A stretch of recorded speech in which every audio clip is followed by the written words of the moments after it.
আসসালামু আলাইকুম বন্ধুগণ, আমার এই কারসটের দিকে আপনারা লক্ষ্য করুন।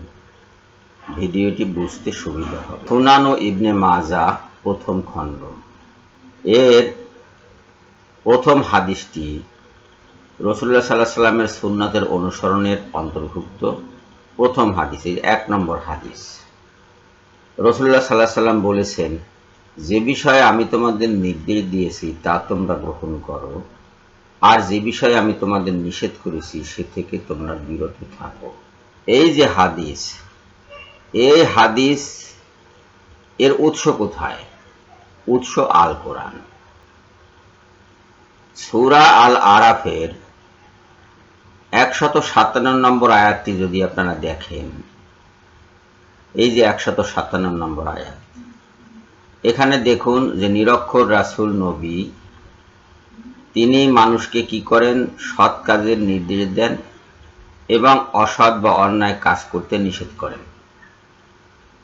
তার মানে তিনি হালাল কাজগুলো করতে বলেন আর হারাম কাজগুলো নিষেধ করেন। এখন ওই হাদিসের সাথে একটু আগে যে হাদিস দেখে এসেছি আমরা, সেই হাদিসের সাথে যদি এই আয়াত আপনারা মিলান, তাহলে স্পষ্টত প্রমাণ হবে যে রাসূল সাল্লাল্লাহু আলাইহি সাল্লাম যা বলেন, যে নির্দেশ দেন, সেটা হুবহু মানতে হবে, আর রাসূল সাল্লাল্লাহু আলাইহি সাল্লাম যেটা নিষেধ করেন সেটা অমান্য করতে হবে, সেটা থেকে বিরত থাকতে হবে।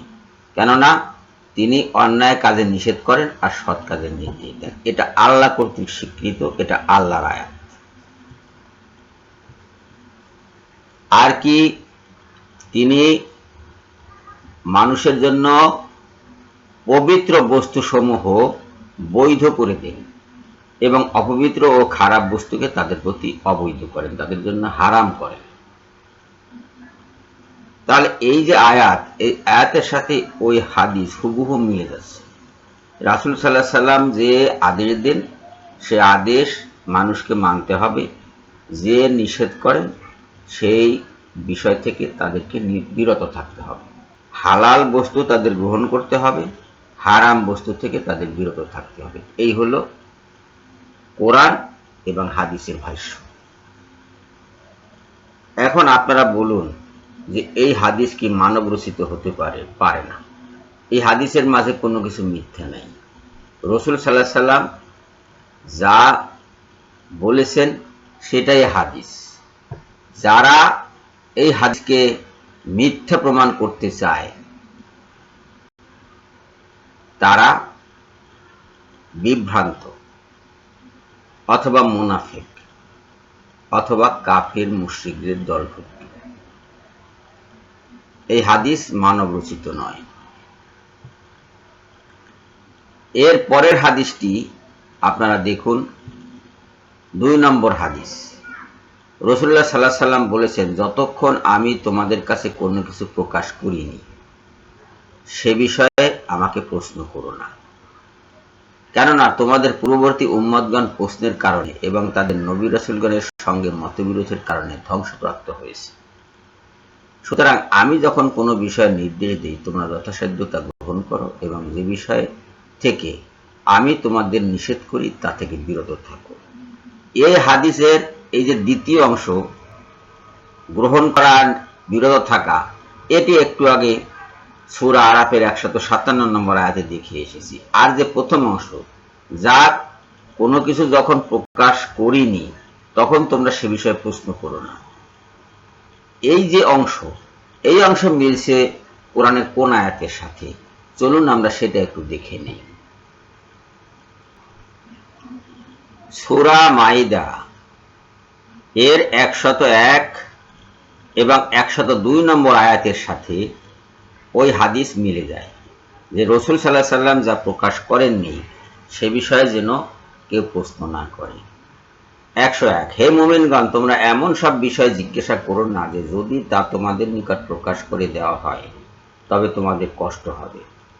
আর যদি তোমরা কুরআন অবতীর্ণ হওয়ার সময় উক্ত বিষয়সমূহ সম্বন্ধে জিজ্ঞাসা করো তবে তোমাদের জন্য প্রকাশ করে দেওয়া হবে। অতীতের জিজ্ঞাসাবাদ আল্লাহ ক্ষমা করে দিয়েছেন। বস্তুত আল্লাহ মহা ক্ষমাশীল, অতিশয় সহিষ্ণু। এই যে অতিরিক্ত প্রশ্ন করা থেকে বিরত থাকতে মুমিনদেরকে নির্দেশ দিচ্ছেন। যে নির্দেশনা রাসূল সাল্লাল্লাহু আলাইহি সাল্লাম দিচ্ছেন তার নিজের বক্তব্যে হুবহু কোরআনের অনুসরণে, কোনো পার্থক্য নেই। আর ওইখানে যে বলা হয়েছে যে তোমাদের পূর্বের বহু জাতি এভাবে রসুলকে প্রশ্ন করে ধ্বংসপ্রাপ্ত হয়েছে, সেটাও সত্য। এই যে 102 নম্বর আয়াতে বলা হচ্ছে এরূপ বিষয় তোমাদের পূর্বে অন্যান্য লোকেরাও জিজ্ঞাসা করেছিল, অতঃপর তারা ওর অস্বীকারী হয়ে যায়, অর্থাৎ কাফির হয়ে যায়। এই যে কাফিরুন, এই যে দেখেন কাফিরিন, একদম কাফির হয়ে গেছে তারা এসব প্রশ্ন করে, ধ্বংস হয়েছে। কাফির হওয়া মানে কি? ধ্বংস হওয়া, ধ্বংস হয়ে যাওয়া। তাহলে আমরা এই সুনানু ইবনে মাজা 2 নম্বর হাদিস দেখলাম সূরা মাইদার 101 এবং 102 নম্বর আয়াতের সাথে হুবহু মিলে যায়, এটার প্রথম অংশ। আর দ্বিতীয় অংশ মিলে যায় সূরা আল আরাফের 157 নম্বর আয়াতের সাথে, যা একটু আগে আমরা দেখিয়েছি। এরপরে আসুন 3 নম্বর হাদিস, সুনানু ইবনে মাজার 3 নম্বর হাদিস। এটাতে কি বলা হচ্ছে? রাসূলুল্লাহ সাল্লাল্লাহু আলাইহি সাল্লাম বলেছেন, যে ব্যক্তি আমার অনুসরণ করলো সে আল্লাহরই অনুসরণ করলো। ঘুরিয়ে বললে, যে ব্যক্তি আমার আনুগত্য করলো সে আল্লাহরই আনুগত্য করলো। এই যে আতিউল্লাহ, আতিউল্লাহ, এই একই শব্দ অনুসরণও বোঝায়, আনুগত্যও বোঝায়, মেনে নেওয়া বোঝায়, পালন করা বোঝায়, আদেশ পালন করা বোঝায়। আর যে ব্যক্তি আমার নাফরমানি করলো, অর্থাৎ আদেশ পালন করলো না, সে তো আল্লাহর নাফরমানি করলো। এই যে হাদিসটি, এই হাদিস আমরা দেখতে পাবো সূরা নিসা 80 নম্বর আয়াতে। চলুন আমরা সেখানে। এই যে সূরা নিসা এর 80 নম্বর আয়াত, যে কেউ রাসূলের অনুগত হয় নিশ্চয়ই সে আল্লাহরই অনুগত হয়ে থাকে। আতিউল্লাহ, যে আল্লাহর অনুগত হয় সে, রাসূলের অনুগত যে হয় সে আল্লাহর অনুগত হয়। এবং যে ফিরে যায়, অর্থাৎ রাসূলের যে নাফরমানি করে, সে আল্লাহ নাফরমানি করে বিধায় আল্লাহ পাক রাসূলকে তার রক্ষক রূপে প্রেরণ করেন, অর্থাৎ তাকে রক্ষা করতে রাসূল পারবে না। যে রাসূলের নাফরমানি করবে তাকে আল্লাহর গজব থেকে, আল্লাহর শাস্তি থেকে রাসূল রক্ষা করতে পারবে না। সহজ কথা। তার মানে এই যে হাদিসগুলো, সুনানু ইবনে মাজাহ হাদিসগুলো, এইখানে 1, 2, 3 আজকে উদাহরণ হিসেবে আমি নিলাম। এই 3টি হাদিস কোরআনের 3টি আয়াতের সাথে হুবহু মিলে যাচ্ছে। কোনো রকম ঘাপলা নেই, কোনো রকমের বাড়তি নেই, কোনো রকমের কমতি নেই, কোনো রকমের বিভ্রান্তি নেই।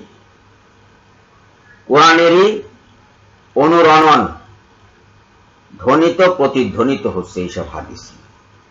এখন কেউ যদি এই হাদিসকে বলে যে এটা রসুলের বাণী নয়, এটি পরবর্তীকালে মোল্লা মুন্সিরা রচনা করেছে, তাকে ধরে কি করা দরকার বলেন তো?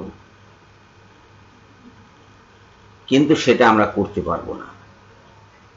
তাদের থেকে আমাদের দূরে থাকতে হবে, তাদেরকে বোঝানোর চেষ্টা করতে হবে, যদি না বোঝে তাদেরকে বাতিলের খাতায় ফেলে দিতে হবে।